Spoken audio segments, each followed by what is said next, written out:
Okay, tara mga parekoys. For today's video, magsisibiti po tayo ng ating Ito Max NMAX TechMax version 3. Ganyan yung kadali mga parekoys. So, mag-prepare lang kayo ng ano yan? Decreaser yung mga parekoys. Pasensya na mga parekoys ha, sa may graduation sa may parekoys.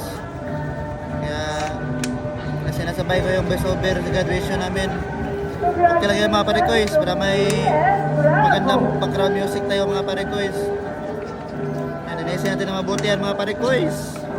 By the way mga parekoys, itong drive piece natin, meron tong special tool na gagamitin mga parekoys para matanggal natin at babalik natin na maayos at para hindi siya malustred mga parekoys.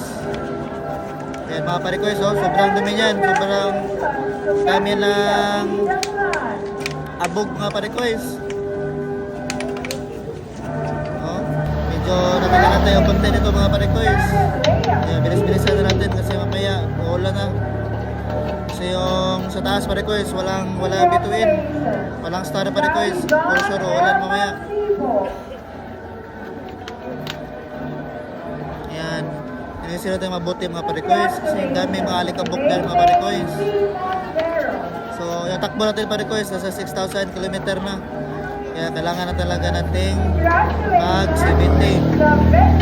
Mr. DIY offers low prices. Ito yung DIY mga parekoys. Kaya yung di pa marunong parekoys, tingin-tingin lang muna sa YouTube.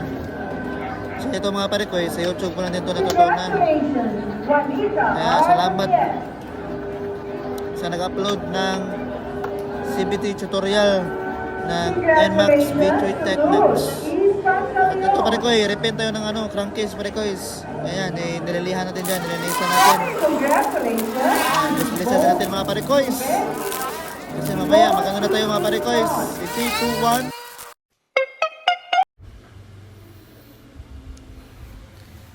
I'm a flirt. I'm a flirt. So on the abandoned, I'm a flirt side. Emo seekers one. I'm a flirt.